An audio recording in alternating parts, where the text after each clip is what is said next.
మేము ఈ ఉదయ కాలంలో యేసు ప్రభు వారికి పెట్టిన సమాధి దగ్గరికి వచ్చి ఉన్నాము. ఇది ఆ సమాధి. This way. Everybody follow me.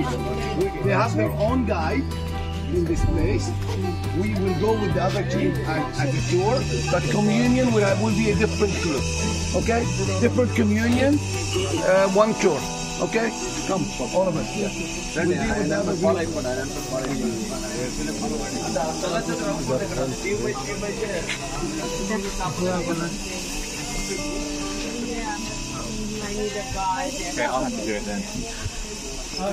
ఇక్కడ మూడు గ్రూపులుగా ఉన్నారు. విపరీతమైన జనాలుగా వచ్చారు ఈరోజు చూడటానికి.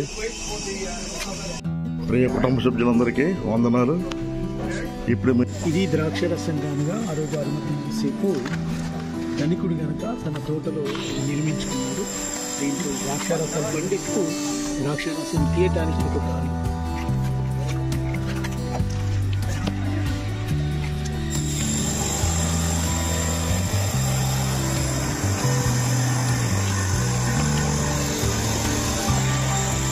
కిందకి యేసు ప్రభు వారు సమాధి పెట్టిన స్థలంలో వచ్చిన్నాము. కలిసి అందరూ గ్రూపులుగా అంత యేసు ప్రభు రాత్రి సమాధి.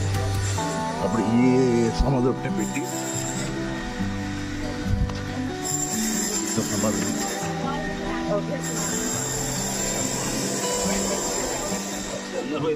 Can you go to this side? This side. Line on the come out. Line on further.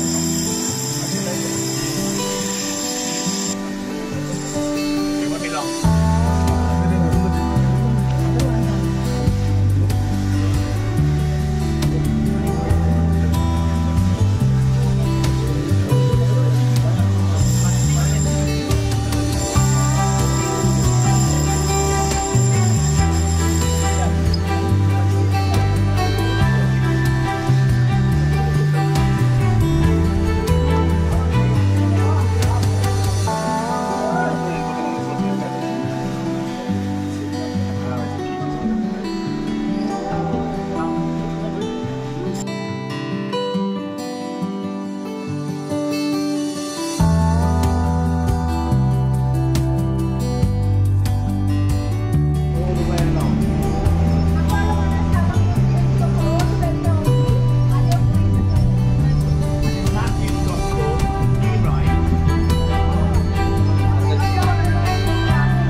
People pass by Jesus.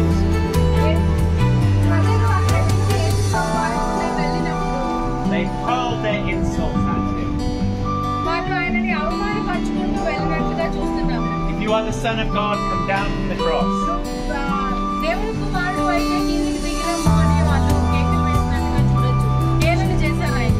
So Jesus would not be crucified on top of the hill.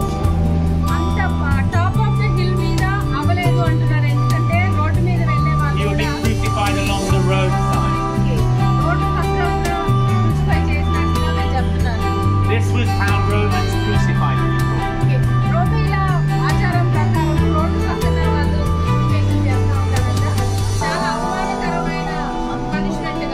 There was a way of saying, if you mess with us, you are bad.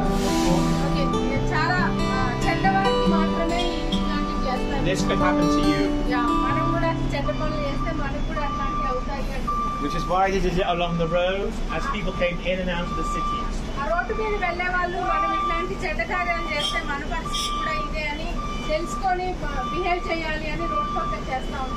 The fourth reason.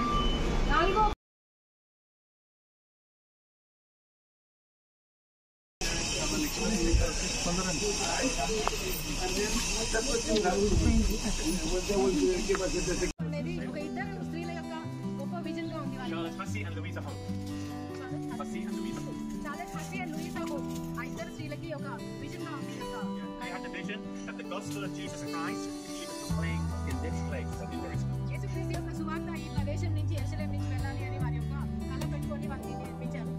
We are run by British Charity for 130 years.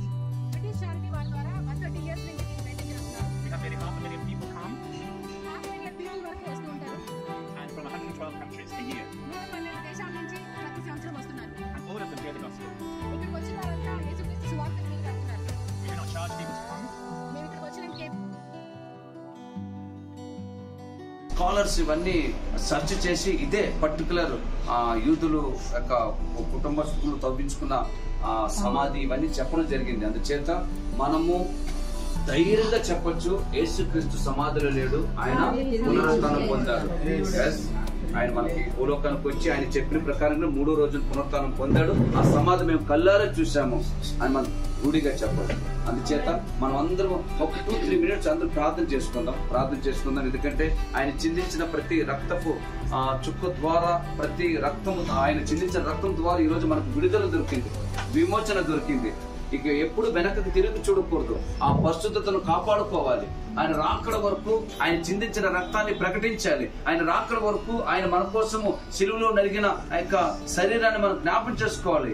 దీన్ని తిని త్రాగువాడు నన్ను జ్ఞాపం చేసుకుని ప్రకటించాలని కొరింథీయులకు రాసిన పత్రికలో మనం చూస్తున్నాము. అందుచేత మనం ఒక 2 minutes మనం అందరూ ప్రార్థన చేసుకుందాం. తర్వాత బలార్థనకు ముందుకు వెళ్దాం. అందరూ మీరు ప్రార్థన చేసుకోండి. ఆ తర్వాత బ్యాప్టిజం